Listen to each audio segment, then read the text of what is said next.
ജസീൽ അതിൽ പറയുന്നുണ്ട്, മുൻ പാർട്ട്ണർ ആയിട്ടുള്ള ഡോൺ എന്ന് പറയുന്ന വ്യക്തിയിൽ നിന്നും കിട്ടിയിട്ടുള്ള അബ്യൂസുകളാണ് ആ ഒരു ഫോട്ടോയിൽ നമുക്ക് മനസ്സിലാക്കാൻ സാധിക്കുന്നത്. അതിൽ നിന്നും പക്ഷെ ജസീല എന്ന് പറയുമ്പോൾ നമുക്ക് എല്ലാവർക്കും അറിയാം, ഈ ഒരു വാർത്ത കാണുമ്പോൾ ഇത് ആ ജിമ്മിലേക്ക് പോകുന്ന ഫോട്ടോ ഇടുന്ന അത്രയും ബോഡി ബിൽഡർ ആയിട്ടുള്ള ആ ഒരു വ്യക്തിയല്ലേ എന്നാണ് പലരും, ഈ ഒരു വ്യക്തി അറിയുന്ന അല്ലെങ്കിൽ സ്റ്റാർ മാജിക്കിലൂടെ അറിയപ്പെടുന്ന പലരും ചോദിക്കുന്നത്. ഇത്രയും ബോഡി ബിൽഡർ ആയിട്ടുള്ള അല്ലെങ്കിൽ ഇത്രയും ആരോഗ്യമുള്ള ഒരു പെൺകുട്ടിക്ക് ഇത്രത്തോളം ക്രൂരമായ മർദ്ദനം ലഭിച്ചോ എന്നുള്ള രീതിയിലുള്ള വലിയ ചോദ്യങ്ങളൊക്കെയാണ് പൊതുവെ ജനങ്ങൾ ചോദിക്കുന്നത്. പക്ഷെ ഒരു പെൺകുട്ടി എന്ന നിലയിൽ അവര് നമ്മൾ ഈ ബോഡി ബിൽഡർ അല്ലെങ്കിൽ ഈ പറയുന്ന സോഷ്യൽ മീഡിയ ഇൻഫ്ലുവൻസർ എന്നൊക്കെ പറയുന്നതിനേക്കാൾ ഉപരി അതൊരു പെൺകുട്ടിയാണ്. കാമുകനായി അല്ലെങ്കിൽ പാർട്ട്ണർ എന്ന് പറയുമ്പോൾ സ്വാഭാവികമായും ശാരീരികമായിട്ടും മാനസികമായിട്ടും അവരുടെ അത്രയും ക്ലോസ് ആയി നിൽക്കുന്ന വ്യക്തി അപ്രതീക്ഷിതമായി അല്ലെങ്കിൽ ഇത്രത്തോളം ക്രൂരമായ അബ്യൂസ് കിട്ടുന്ന സാഹചര്യത്തിൽ അവർ പ്രതീക്ഷിക്കുന്നില്ല എന്നുള്ളതാണ്. ഇപ്പൊ നമ്മളെല്ലാവരും തന്നെയും റിലേഷൻഷിപ്പിലൂടെ കടന്നു പോകുന്ന ആളുകളാണ്, പ്രണയിക്കുന്നവരുണ്ട്, കല്യാണം കഴിഞ്ഞവരുണ്ട്. പക്ഷെ തുടക്കത്തിൽ നമ്മൾ ആരും പ്രതീക്ഷിക്കുന്നില്ല കുറച്ച് നാൾക്ക് ശേഷം ഇത്തരത്തിലുള്ള അബ്യൂസ് നമുക്ക് ഇന്ന വ്യക്തിയിൽ നിന്നും ലഭിക്കും. എനിക്ക് തോന്നുന്നു ഹർഷ പറഞ്ഞ പോലെ തന്നെ ഈ ജസീലെ സംബന്ധിച്ച് ഏറ്റവും കൂടുതൽ ആൾക്കാർ പറയുന്നത് തന്നെയായിരിക്കും ഇത്രയും ബോൾഡ് ആയിട്ടുള്ള അല്ലെങ്കിൽ ഇത്രയും ഫിറ്റ്നസ് ചെയ്യുന്ന, കൂടുതലും ജസീലയുടെ പ്രൊഫൈൽ എടുത്ത് നോക്കിക്കഴിഞ്ഞാൽ തന്നെ ജിമ്മിലാണെങ്കിലും ബോക്സിംഗ് ആണെങ്കിലും ഇങ്ങനെ പല അധികം കാര്യങ്ങൾ ഫിറ്റ്നസ്ലി ഭയങ്കര ഹെൽത്തി ആയിട്ടുള്ള ഒരു പെൺകുട്ടി എന്ന് തന്നെ നമുക്ക് പറയേണ്ടി വരും.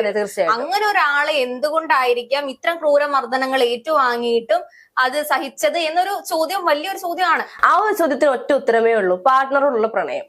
നമുക്ക് എല്ലാവർക്കും അറിയാം, പ്രണയം കാരണം കണ്ണുകെട്ടി പോകുന്ന ഒരുപാട് ആളുകൾ, പ്രത്യേകിച്ച് സ്ത്രീകൾ നമ്മുടെ ചുറ്റുമുണ്ട്.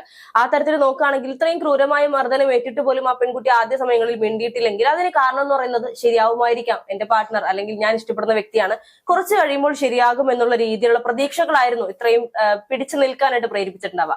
പക്ഷേ ഒരു വ്യക്തിയെ സംബന്ധിച്ച് എത്രത്തോളം അത് സഹിക്കാൻ പറ്റും എന്നുള്ളതിന്റെ പരിമിതികൾ കഴിഞ്ഞതുകൊണ്ടായിരിക്കാം ഇന്നിപ്പോൾ അത് തുറന്നു പറയാൻ മനസ്സ് കാണിച്ചിട്ടുള്ളത്. അപ്പൊ ആ ഫോട്ടോയിലേക്ക് നമ്മൾ നോക്കിയാൽ അറിയാം, ഒരു മനുഷ്യന് എത്രത്തോളം ക്രൂരമായി ഉപദ്രവിക്കാൻ സാധിക്കും നമ്മൾ ആലോചിച്ചു പോകും. കാരണം ഇഷ്ടപ്പെടുന്ന വ്യക്തികളെയൊക്കെ ഒന്ന് തല്ലി അല്ലെങ്കിൽ ഒന്ന് നുള്ളി പോലും നോവിക്കാൻ സാധിക്കാത്ത കുറെ ആളുകൾ നമ്മുടെ ചുറ്റുമുള്ളപ്പോഴാണ് പാസ്റ്റ് എടുത്ത് നോക്കിക്കഴിഞ്ഞാലും ഇങ്ങനത്തെ ഒരു സ്റ്റോറീസ് ഉണ്ടായിരുന്നു. ഏറ്റവും കൂടുതൽ ഈ സെലിബ്രിറ്റി സ്റ്റാറ്റസ് ഉള്ളവരാണെങ്കിലും ഇവരുടെ പാസ്റ്റ് ലൈഫിനെ പറ്റിയൊക്കെ ചോദിക്കുമ്പോൾ ഇവർ അനുഭവിച്ചിട്ടുള്ള ക്രൂരമായ മർദ്ദനങ്ങളെ പറ്റിയിട്ടും ഈ ശാരീരികവും മാനസികപരവുമായിട്ടുള്ള ഒരുപാട് പ്രശ്നങ്ങളെ പറ്റിയിട്ട്, ഇനി ഏത് ഹൈ സെലിബ്രിറ്റി സ്റ്റാറ്റസ് മുതൽ മിനി സ്ക്രീൻ സെലിബ്രിറ്റീസ് ആണെങ്കിൽ എല്ലാവരുടെ ലൈഫിൽ ഇങ്ങനത്തെ ഒരു പാസ്റ്റ് എന്ന് പറയുന്ന കാര്യം ഉണ്ടായിരിക്കും. അപ്പൊ പറയുന്നത് ബോൾഡ് ആണവർ, ബ്യൂട്ടി ആണവർ, അവര് വളരെയധികം സ്ട്രോങ് ആണ്, സ്ട്രോങ് ലേഡീസ് ആണ്.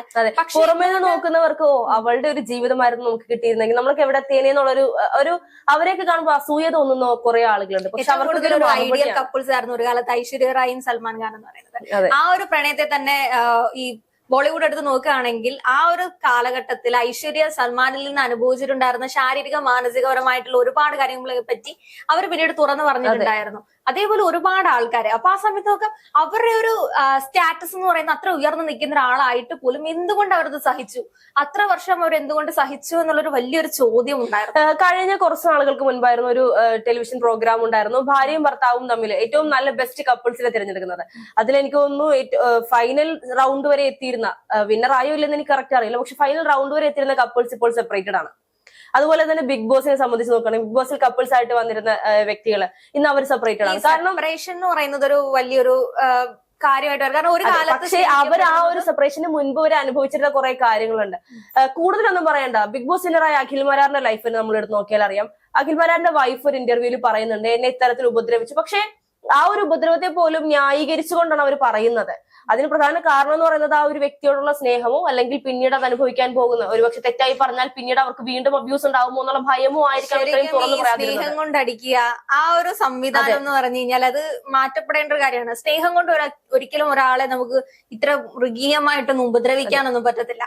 നല്ല രീതിയിൽ അടിച്ച് കവളത്ത് 5 പാടുമായി നല്ല കെയറിംഗ് ആണെന്ന് പറയപ്പെടുന്നത്. സ്നേഹം കൊണ്ടല്ലേ ഞാൻ നിന്നെ തള്ളിയത് എന്ന് ചോദിക്കുമ്പോൾ ആ ഒരു സ്നേഹത്തിന് വിലക്കിടേണ്ട സമയം കഴിഞ്ഞു എന്ന് വേണം പറയാൻ. അത്ര സ്നേഹങ്ങൾ, അത്ര സ്നേഹ പ്രകടനങ്ങൾ എന്ന് പറയുന്നത് വളരെ വലിയ ആപത്താണ്. അത് സ്ത്രീകളൂടെ അത് സമ്മതിച്ചു കൊടുക്കുന്നു. അല്ലെങ്കിൽ ഒരു സമയത്ത് ഒരു തവണയല്ലേ പറ്റിപ്പോയുള്ളൂ, അടുത്ത തവണ പറ്റിയില്ലല്ലോ, വീണ്ടും വീണ്ടും ആവർത്തിക്കപ്പെട്ട് ഒരു സ്റ്റേജ് എത്തുമ്പോഴാണ് പലപ്പോഴും തിരിച്ച് ആ ഒരു റിയാക്ഷൻ ലെവലിലേക്ക് വരുന്നത്. ഇതിന് കാരണം ഈ പറയുന്ന പാർട്ട്നേഴ്സിനെയൊക്കെ ചിലപ്പോൾ അവരവരെ തന്നെ തിരഞ്ഞെടുക്കുന്നത്, പ്രത്യേകിച്ച് റിലേഷൻഷിപ്പ് ഒക്കെ ആകുമ്പോൾ പുറത്തു പറയാൻ സാധിക്കാതെ അല്ലെങ്കിൽ പാരന്റ്സിനോട് പറയാൻ സാധിക്കാതെയൊക്കെ നമ്മൾ തന്നെ തിരഞ്ഞെടുത്തതല്ലേ, എന്ത് തെറ്റ് വന്നാലും നമ്മൾ തന്നെ തെറ്റുകാരാണ് എന്ന് പറഞ്ഞ് അനുഭവിക്കുന്ന കുറെ വ്യക്തികൾ നമ്മുടെ ചുറ്റും എന്ന് പറയുന്ന ഒരു വലിയൊരു ഫാക്ടർ തന്നെയാണ്.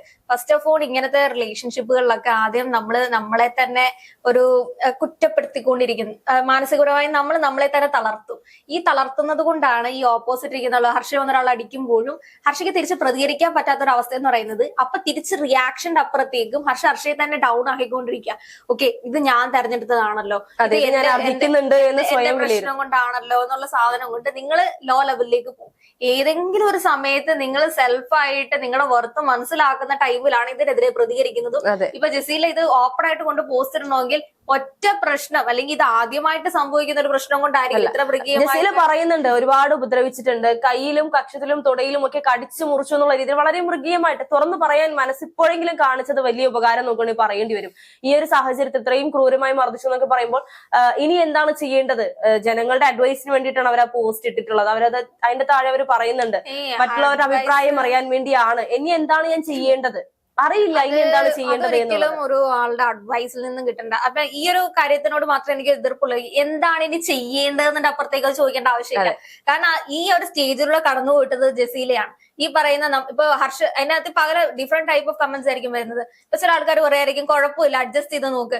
അതൊരു അഡ്വൈസ് തന്നെയാണ്. ഈ ഒരു സ്റ്റേജിലേക്ക് കൂടെ ഇപ്പൊ ഇത്രയും ധൈര്യം കാണിച്ച് അത് പോസ്റ്റ് ചെയ്യാൻ കാണിക്കുന്ന ആള് അത് കൃത്യമായി കൊണ്ടൊരു പോലീസ് സ്റ്റേഷനിൽ പരാതി കൊടുക്കുക. മറ്റുള്ളവരുടെ ഒരു സിറ്റുവേഷൻ വരുമ്പോൾ നമുക്കിത് പറയാൻ സാധിക്കും. ഇപ്പോൾ ആദ്യമൊക്കെ ഒരു സിറ്റുവേഷൻ വന്നാൽ എനിക്കിത് പറഞ്ഞു തരാൻ സാധിക്കും, ഇങ്ങനെ ചെയ്താൽ മതി, അങ്ങനെ ചെയ്താൽ. പക്ഷെ നമുക്കത് ആ ഒരു സമയത്ത് ഫേസ് ചെയ്യേണ്ടി വരുമ്പോൾ നമുക്ക് ചിലപ്പോൾ ഇനി എന്ത് എന്നുള്ളൊരു ചോദ്യത്തിൽ അവിടെ ബ്ലാങ്ക് ആയി നിൽക്കുന്ന ഒരു സിറ്റുവേഷൻ അത് തന്നെ ആയിരിക്കും ജസീലക്കും സംഭവിച്ചിട്ടുണ്ടാവുക. കാരണം അപ്രതീക്ഷിതമായി പാർട്ട്ണറുടെ ഭാഗത്ത് നിന്ന് ഇത്തരത്തിലുള്ള ക്രൂരമർദ്ദനം ഉണ്ടാകുന്നു. ആദ്യ സമയങ്ങളിൽ ഒന്നും ചെയ്യാൻ സാധിക്കാതെ ഇനി എന്ത് എന്നറിയാതെ നിൽക്കുന്നു. വീണ്ടും ഇത് തുടർക്കഥയാകുമ്പോൾ പിന്നീട് മറ്റൊരു മാർഗവും ഇല്ലാതെ വരുമ്പോൾ ഒരുപക്ഷെ തുടക്കത്തിലൊക്കെ ഇത് പുറത്തറിഞ്ഞാൽ അല്ലെങ്കിൽ പബ്ലിക്കിൽ പറഞ്ഞു കഴിഞ്ഞാൽ അവർക്ക് ഉണ്ടാവാൻ പോകുന്ന അടുത്ത അബ്യൂസ് എന്തായിരിക്കും എന്ന് അറിയാത്തത് കൊണ്ടായിരിക്കും തുറന്നു പറയാൻ മടിച്ചിരുന്നത്. ഇപ്പോഴെങ്കിലും പറഞ്ഞത് കൊണ്ട് ജീവനെങ്കിലും രക്ഷപ്പെട്ടു എന്ന് ആ ഒരു വിഷ്വൽസ് അതാണ് മനസ്സിലാക്കാൻ സാധിക്കുന്നത്. സ്വന്തമായിട്ട് ജീവിതം തെരഞ്ഞെടുക്കുന്നതിന്റെ അകത്ത് പ്രശ്നങ്ങളാണ് നമ്മൾ ഇത്രയും നേരം പറഞ്ഞത്. ഇതേപോലെ സ്വന്തമായിട്ടല്ലാണ്ട് വീട്ടുകാരെ തെരഞ്ഞെടുക്കുന്നതിനകത്തുള്ള പ്രശ്നങ്ങളും ഉണ്ട്. അതിന്റെ ഇപ്പൊ ആള് മരണപ്പെട്ടതിന് ശേഷവും നമ്മൾ ഒരു വീട്ടുകാരുടെ പ്രതികരണം കേട്ടതാണ്. പുള്ളി അത്രയും അബ്യൂസ് ചെയ്യുന്ന മഹാവൃത്തികെട്ടവനാണെന്നൊക്കെ നമുക്കറിയാം. പക്ഷെ നമ്മുടെ കുടുംബത്തിന്റെ മാനം കാക്കാൻ വേണ്ടി ഞങ്ങൾ കല്യാണം കഴിപ്പിച്ചു കൊടുത്തു. അപ്പൊ ആ ഒരു പാട്രിയാർക്കി അല്ലെങ്കിൽ ആ ഒരു സിസ്റ്റം, ആ ഒരു ചിന്താഗതിയിൽ ജീവിക്കുന്ന ഒരു വിഭാഗം ആൾക്കാരുണ്ട്. പിന്നെ ഇത് സൊസൈറ്റിയിലേക്ക് പോയി കഴിഞ്ഞാൽ ഞാൻ നേരിടേണ്ടി വരുന്ന പ്രശ്നങ്ങളെ പറ്റി ആവലാതിപ്പെട്ട് സഹിക്കുന്ന ആൾക്കാരുണ്ട്. സഹിച്ച് ഒരു ലെവൽ എത്തുമ്പോഴത്തേക്കും പല ഡിവോഴ്സ് കേസുകളുടെയും പ്രധാന കാര്യം ഈ മാരിറ്റൽ റേപ്പിന്റെ ഒക്കെ ഭീകരവശങ്ങളിലൊക്കെ കടന്നു പോയിട്ടുള്ള ആൾക്കാർക്ക് ഡിവോഴ്സ് ചെയ്തിട്ടുണ്ട്. പലപ്പോഴും അതൊരു പൊതുസമൂഹത്തിലേക്ക് തുറന്നു പറയാത്തതിന് കാരണം അവര് ജഡ്ജ് ചെയ്യപ്പെടുമോ എന്നുള്ള ഒരു സമൂഹം അവിടെ ഇവരെ ഒരു കരുവാക്കപ്പെടുകയോ അല്ലെങ്കിൽ അവർക്ക് വീണ്ടും ഒരു ട്രോമയിലേക്ക് ആകപ്പെടുകയോ എന്നുള്ള ചിന്ത കൊണ്ടാണ് പലപ്പോഴും തുറന്നു പറയുന്നത്. പക്ഷെ ഒരാളത് തുറന്നു പറയുമ്പോഴാണ് 10 പേര് ഇതാണ് അനുഭവിക്കുന്നതെന്ന് മനസ്സിലാവുന്നതും അവർ സമൂഹത്തിലേക്ക് വരുന്നതും തനിക്ക് അനുഭവിക്കുന്ന കാര്യങ്ങൾ തുറന്നു പറയാൻ ആ ആൾക്ക് ശിക്ഷ കിട്ടുന്നത് അതുകൊണ്ടായിരിക്കും. പക്ഷെ ഇത് ആരൊക്കെ നമുക്ക് അനുഭവിക്കുന്ന ഓരോ പ്രശ്നങ്ങളും നമ്മൾ തുറന്നു പറയാത്തടത്തോളം കാലം ഇതിന്റെ 10 ഇരട്ടി വേറെ ആൾക്കാർ അപ്പുറത്ത് അനുഭവിച്ചുകൊണ്ടിരിക്കും. ഒരാള് ഇതിനെതിരെ പൊരുതി അല്ലെങ്കിൽ അത് എല്ലാ കാര്യങ്ങളും അതിനല്ലേ, എല്ലാ അവകാശങ്ങളും അങ്ങനൊക്കെ തന്നെ ആയിരുന്നു. നമ്മൾ സഹിച്ച് നമ്മളിങ്ങനെ ഇരുന്ന് കഴിഞ്ഞായിരുന്നെങ്കിൽ നമുക്ക് ഒരിക്കലും സ്വാതന്ത്ര്യം കിട്ടില്ലായിരുന്നു. പൊരുതാൻ വേണ്ടി എന്ന് തീരുമാനം എടുത്തോ അന്ന് തൊട്ടായിരുന്നു നമുക്ക് സ്വാതന്ത്ര്യം കിട്ടിയതും വിജയങ്ങൾ കൈവരിക്കുന്നത്. ഇപ്പോ ജസീല ഇപ്പൊ എടുത്ത ഒരു തീരുമാനം, പുറത്തേക്ക് പറയാൻ തീരുമാനിച്ച ഒരു തീരുമാനം ഉറപ്പായിട്ടും ഇതേപോലെ സെക്ഷൽ അബ്യൂസസ് അനുഭവിക്കുന്ന കുട്ടികൾക്ക് അതേപോലെ ഓരോ പാർട്ട്നേഴ്സിൽ നിന്നും ഇത്തരം വേദനകൾ സഹിക്കുന്ന ആൾക്കാർക്കും തുറന്നു പറയാനും പുറത്തേക്ക് വരാനും മൂവ് ഓൺ ചെയ്യാനുള്ള ഒരു അവസരം കൂടിയാണ്.